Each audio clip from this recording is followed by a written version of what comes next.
Bonjour à tous, nous continuons notre étude de Actes chapitre 2 versets 1 à 4 et nous reprenons notre lecture directement au verset 2. Tout à coup, il vint du ciel un bruit comme celui d'un vent impétueux et il remplit toute la maison où ils étaient assis. On a déjà étudié les mots ciel, bruit, vent, impétueux.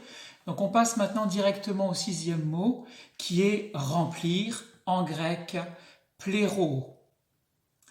Remplir, mais remplir comment? Eh bien jusqu'au bord, remplir jusqu'au sommet, faire abonder et même fournir de façon libérale. Dans le Saint-Esprit, il y a une grande libéralité.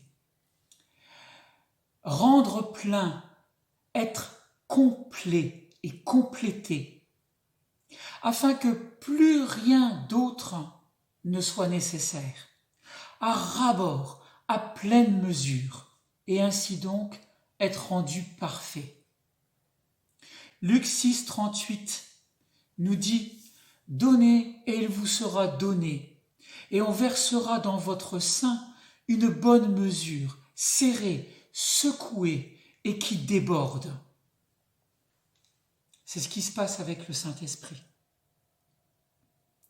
Quand il vient remplir, c'est une mesure qui remplit à l'intérieur de notre sein. Une bonne mesure, serrée, tassée, rien ne manque. Une mesure qui comble quelque chose en nous jusqu'à la perfection. Jean 15, 11 nous dit « Je vous ai dit ces choses afin que ma joie soit en vous et que votre joie soit parfaite. » Et ce mot « parfaite » est exactement le même que « remplir ». C'est donc quand on se fait remplir par le Saint-Esprit, il y a quelque chose qui signifie qu'il nous conduit à une perfection. Le verbe pléro ou l'adjectif pléres dénote un état habituel, être plein de Saint-Esprit, c'est-à-dire être contrôlé, animé, gouverné par le Saint-Esprit. Paul nous exhorte à être remplis du Saint-Esprit, donc à être contrôlé par lui, à être animé par lui, à être gouverné par lui. Il nous le dit en Éphésiens 5, 18, « Ne vous enivrez pas de vin, c'est de la débauche, soyez au contraire remplis de l'Esprit. » C'est plus qu'un conseil, c'est un commandement. Saint Séraphime de Sarov, de l'Église orthodoxe, dans son entretien avec Motovilov, nous dit « Le vrai but de la vie chrétienne consiste en l'acquisition du Saint-Esprit de Dieu. » Je vous recommande de rechercher cet entretien, il est très facilement accessible sur Internet, lisez-le de bout en bout. Et laissez-vous enseigner par ce qui est dit par ces deux personnes lors de cet entretien. C'est d'une grande simplicité, comme toujours avec le Saint-Esprit. Reprenons. Soyons au contraire remplis de l'Esprit. On pourrait le comprendre comme « laissez-vous toujours à nouveau remplir par le Saint-Esprit ». Ce n'est jamais définitif. Ce n'est jamais une acquisition définitive pour toujours où rien ne serait remis en cause du jour au lendemain. Ça y est, j'ai mon diplôme et je l'ai à vie. Non. Avec le Saint-Esprit, tout est en nouveauté permanente. Il est sans arrêt régénéré, à nouveau, nouvelle force. Parce qu'il est le principe vital? Je lisais il n'y a pas très longtemps des poèmes son nom m'échappe, le nom me reviendra, c'est... Comment il s'appelle? Ça me reviendra plus tard. Il disait, mais le principe vital du Saint-Esprit fait que nous avons, comme les arbres, une sève vivifiante qui parcourt tout notre être, à l'inverse d'un arbre mort, sec, et qui est, lui, toujours pareil. Donc, nous avons à nous laisser toujours à nouveau remplir par l'Esprit. Actes, chapitre 7, verset 55. Étienne, rempli du Saint-Esprit, en fixant le regard vers le ciel, vit la gloire de Dieu et Jésus debout à la droite. Les mots remplis du Saint-Esprit ne signifient pas à cet endroit simplement qu'Étienne était habituellement sous l'influence du Saint-Esprit, et pourtant c'est vrai. Mais cela veut dire que dans ce moment particulier de danger, où il est cerné par une foule très hostile qui va même le lapider, Dieu le revêt d'une manière toute nouvelle. Et Étienne va faire cette expérience des cieux qui s'ouvrent à son regard et il va nous faire part de ce qu'il voit en nous disant ce qu'il réalise. Et ce sera considéré par ceux qui ne sont pas irrigués de la sève du Saint-Esprit comme un blasphème par rapport à la religiosité et au légalisme de ces personnes de cette époque. Michée 3,8 nous dit « Mais moi, je suis rempli de force, de l'Esprit de l'Éternel. Je suis rempli de justice et de vigueur pour faire connaître à Jacob son crime. » Là, on voit encore une fois que Michée, qui est rempli du Saint-Esprit, est amené à dire quelque chose. Dans ce cas-là, il va dénoncer un crime. Étienne était rempli d'une révélation qu'il a dit aux personnes qui étaient autour de lui. Dans Actes 4:8, c'est Pierre qui est devant le tribunal, si j'ai bonne mémoire, au moins devant les chefs du peuple et les anciens d'Israël. Et Acte 4:8 nous dit « Alors Pierre, rempli du Saint-Esprit, leur dit, puisque nous sommes interrogés aujourd'hui sur un bienfait accordé à un homme malade, afin que nous disions comment il a été guéri. » Le fait d'être rempli du Saint-Esprit va encore dans ce cas-là porter la personne qui est au bénéfice de ce remplissage, je vais dire, à parler, à dire quelque chose, à révéler quelque chose. Et alors là, on va voir ce qui se passe à l'intérieur d'une famille.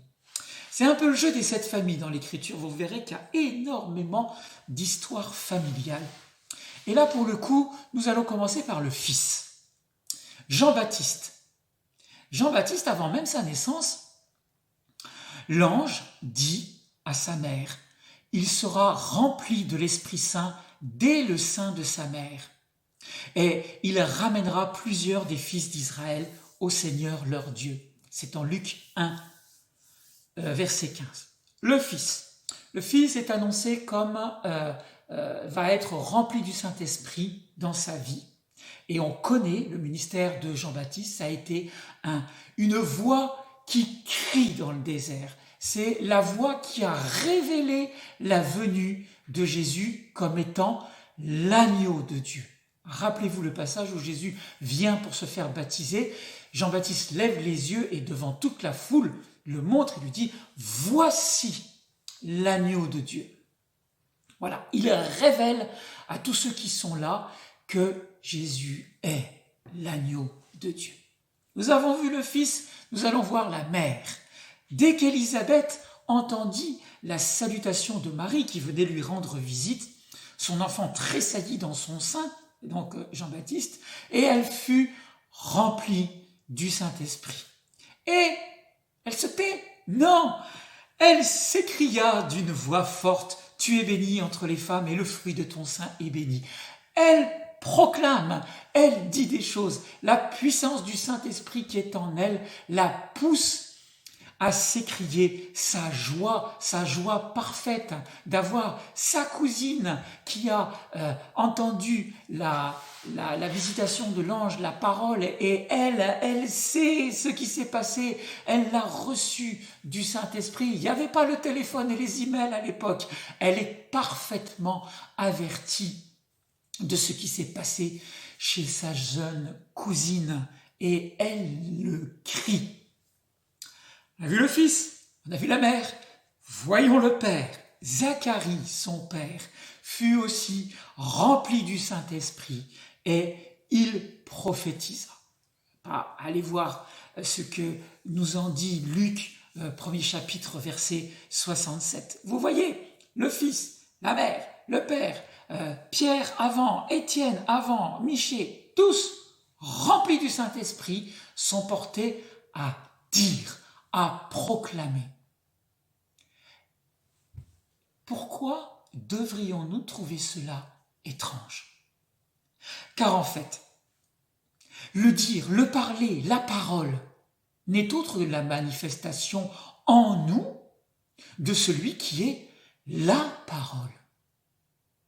Et le Saint-Esprit qui remplit manifeste en nous celui qui est la parole.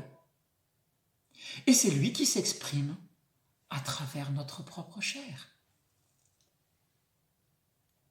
Jésus lui-même. En Luc 4,1, Jésus, rempli du Saint-Esprit, revint du Jourdain et fut conduit par l'Esprit au désert. Et là, que va faire Jésus?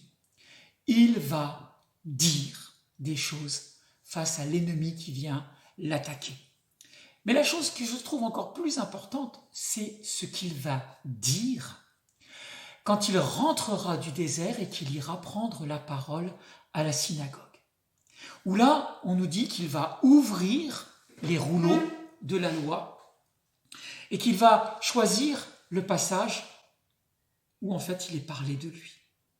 Et dans la synagogue, il va dire « L'Esprit du Seigneur est sur moi ». Voilà, avec l'onction, etc. Et annoncer pour la bonne nouvelle aux pauvres, etc. Et il va dire à l'intérieur de la synagogue quelles vont être toutes les actions messianiques qu'il va réaliser lors de son ministère. Allez voir donc le passage en Luc au 4e chapitre. Enfin, pour terminer sur ce thème, Acte 13, 9 nous dit Saul, appelé aussi Paul, rempli du Saint-Esprit, fixa les regards sur un homme qui était là avec plein de sorcellerie, etc. Et il dit, homme plein de toute espèce de ruse, de fraude, fils du diable, etc.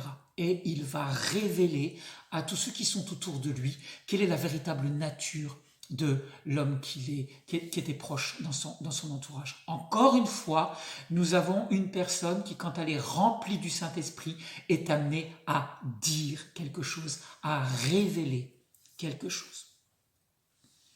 Donc toutes les personnes, toutes celles que l'on a visitées dans ce passage-là, se sont laissées contrôler, animer et gouverner par l'Esprit de Dieu. Et il en est donc résulté des grandes révélations. Pour nous, qu'en sera-t-il? Qu'en sera-t-il? Allons-nous d'abord nous laisser remplir par le Saint-Esprit à la Pentecôte? Qu'en sera-t-il? En fait, nous devons individuellement choisir de quoi nous voulons être remplis. Et c'est très difficile actuellement dans la période que nous traversons, comme beaucoup de périodes à travers l'histoire pour d'autres centaines de milliers, voire de millions de personnes. Dès qu'il y a des situations difficiles, en fait, soit on peut être rempli de toutes les choses négatives qui sont autour de nous et que l'on ressasse par inquiétude à longueur de journée, on peut être complètement greffé sur son poste de télévision ou email ou smartphone pour écouter en boucle les nouvelles et se laisser remplir par toutes ces nouvelles négatives qui vont remplir notre être, etc. jusque hypothétiquement, potentiellement, nous emmener à la tristesse, voire même à la dépression. Nous avons le choix de nous laisser remplir par autre chose que ces mauvaises nouvelles qui sont d'actualité et duquel je ne vais pas détourner le regard, bien sûr. Mais quelle est la proportion? Quelle est la proportion de ces choses négatives qu'on se laisse envahir, qu'on se laisse remplir à déborder, qu'on s'empresse de répéter comme étant le détenteur de la dernière nouvelle, voilà, moi je sais, au fait, tu n'as pas entendu que, etc. Et on est des colporteurs de cet esprit négatif, de cet esprit du monde. Alors que l'on peut faire le choix, et c'est un peu difficile au début, mais on peut faire le choix déjà de mettre un frein à notre langue, comme dit Saint Jacques, et de laisser l'Esprit Saint s'exprimer à travers nos lèvres. Cette plénitude de l'Esprit a été prophétisée pour Jésus en Isaïe 11, 2. Il est dit de Jésus: « L'Esprit de l'Éternel reposera sur lui, esprit de sagesse et esprit d'intelligence, esprit de conseil et esprit de force, esprit de connaissance et esprit de la crainte de Dieu. » 7 esprits, tous les dons qui apparaissaient jusque-lors et encore maintenant de façon assez isolée chez la plupart des hommes, sont réunis tous ensemble en celui qui est le oint de Dieu. Voilà la plénitude d'être rempli du don du Saint-Esprit qui était sur Jésus. Remplir en grec, plerou, comme on l'a déjà cité tout à l'heure, vient d'une racine plérès, qui veut dire plein dans le sens d'être formé, aussi d'être couvert, mais couvert de toutes parts, de toute la surface. Même un passage de l'Écriture qui utilise ce terme-là pour dire un lépreux couvert de toutes parts. Alors, ce n'est pas le meilleur exemple, mais c'est juste pour faire comprendre dans quel type de situation il peut être utilisé. Ce qui est beaucoup plus intéressant, c'est que l'un de ces sens dit couvert l'âme pour la rendre complètement perméable.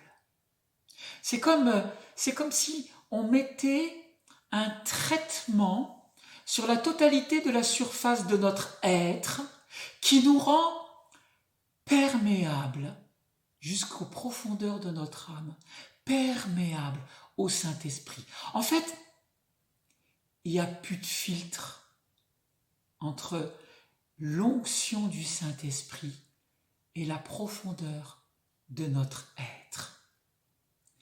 Et se laisser remplir du Saint-Esprit de cette façon-là va nous emmener à un autre sens de ce même mot qui dit qu'il ne nous manque plus rien et qu'il nous rend parfaits.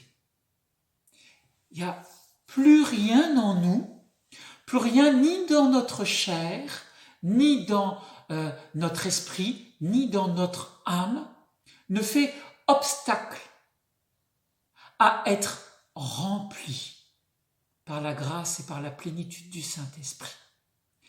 Tout est vérité, plus rien qui retient.